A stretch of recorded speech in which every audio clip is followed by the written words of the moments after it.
जी हाँ दोस्तों, देर रात कैमरे पर पकड़ा गया शाह का खेल। भारतीय जनता पार्टी के खेमे में मची खलबली। इंटरनल सर्वे से दिल्ली हिली। स्वागत है आप सभी का। आप देख रहे हैं द राजनीति का विशेष सेगमेंट खबर और विश्लेषण। मैं हूं जब्बार खान। तो क्या बिहार विधानसभा चुनाव में शाह डराने, धमकाने, किडनैपिंग की रणनीति पर उतर आए हैं? आखिर बीजेपी के इंटरनल सर्वे में ऐसा क्या है जिसे मोदी घबरा गए हैं? और शाह के कौन से खेल कैमरे पर पकड़े गए?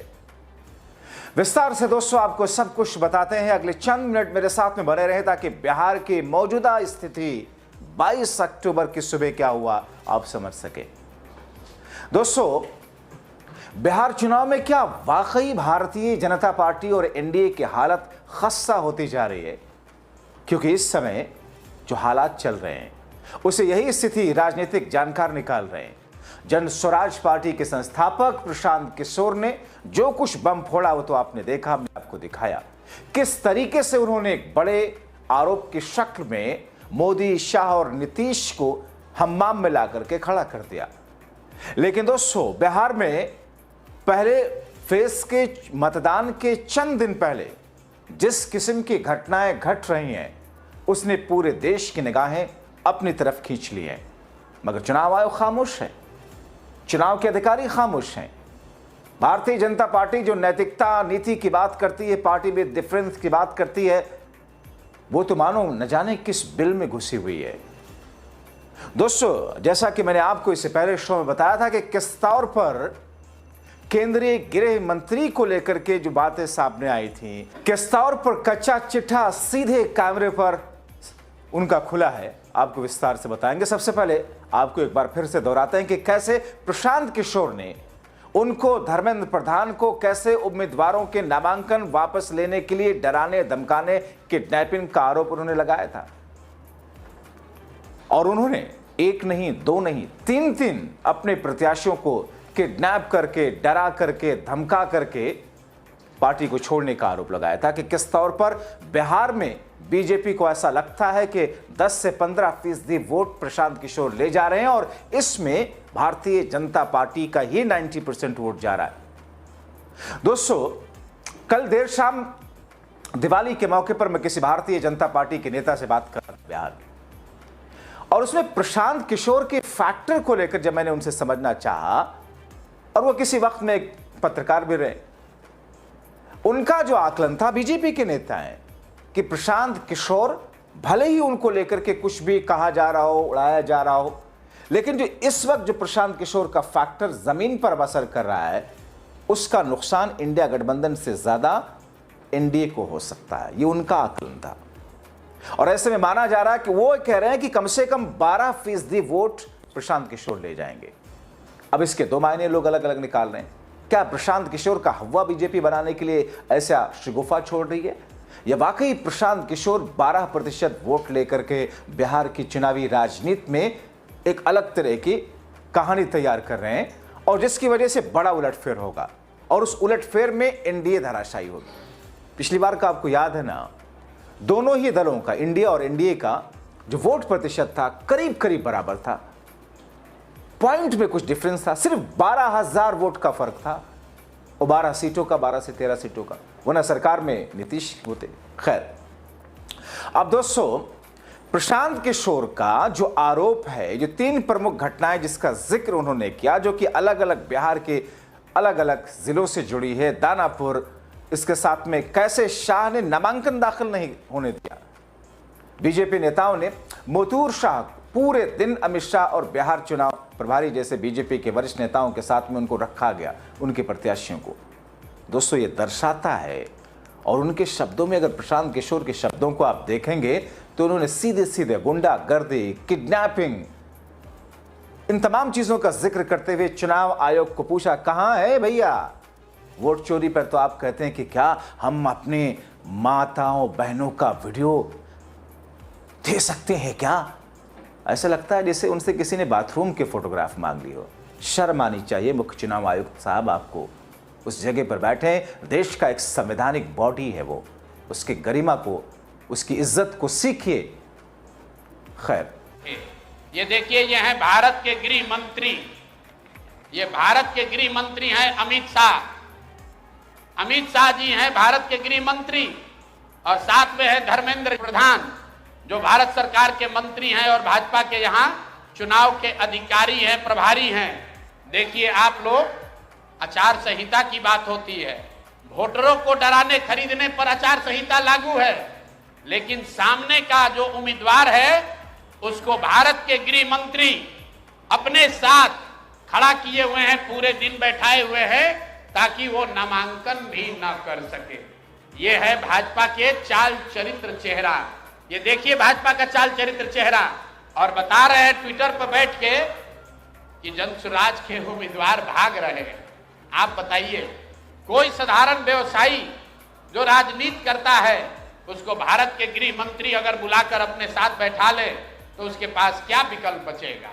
और कहां है चुनाव आयोग? एक वोटर को आप पैसा देते हुए, डराते हुए अगर दिख जाए तो आप पर इल्जाम लगता है कि आपने आचार संहिता का उल्लंघन किया।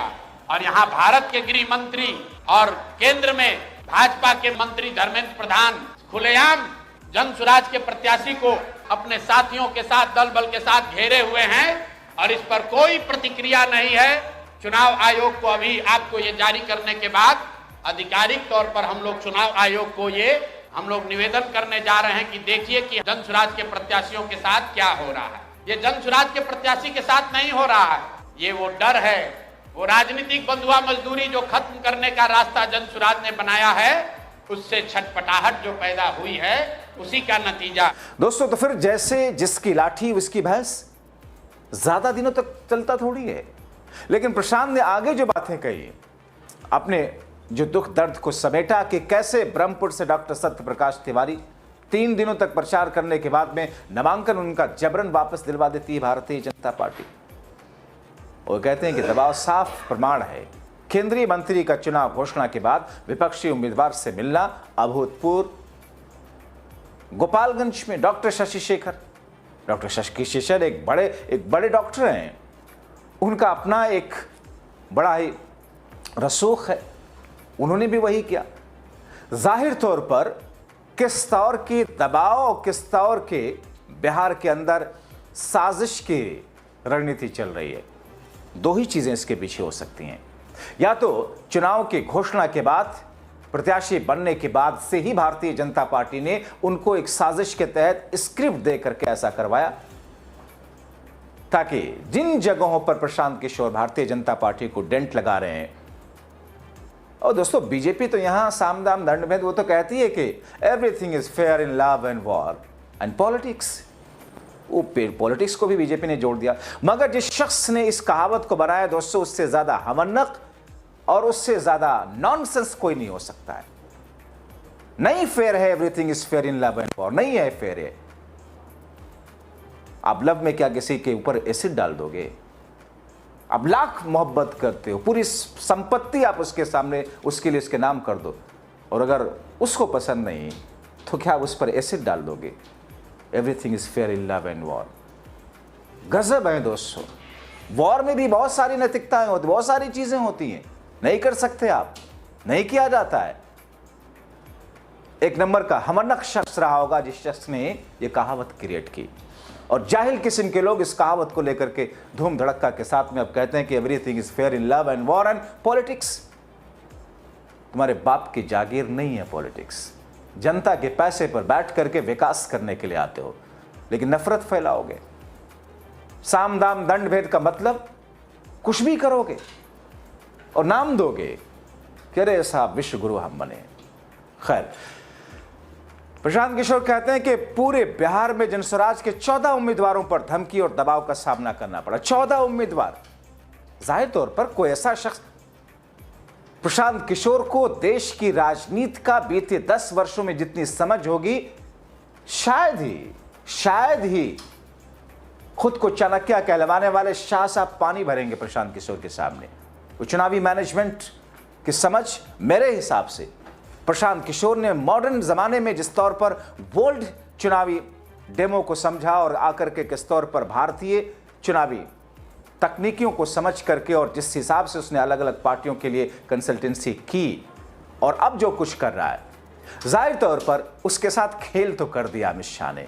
अगर वाकई क्या, कैसे ऐसा हो सकता है कि बिना किस बीजेपी के शाह के या बिना बीजेपी के नेताओं के वो प्रत्याशी अपने आप ही बीजेपी की तरफ आ जाओ, चुपचाप बैठ जाए। अगर आकर टिकट इनको मिला होता कि बीजेपी से चुनाव लड़ रहे हैं, हमने वापस कर दिया, अभी नामांकन का समय बाकी है, बीजेपी से हम लड़ने जा रहे हैं, तो एक बात समझ में आ सकती थी। मगर दोस्तों स्थिति यही है। अब वो कह रहे हैं कि साहब 3 नहीं 14 ऐसी सीटें हैं,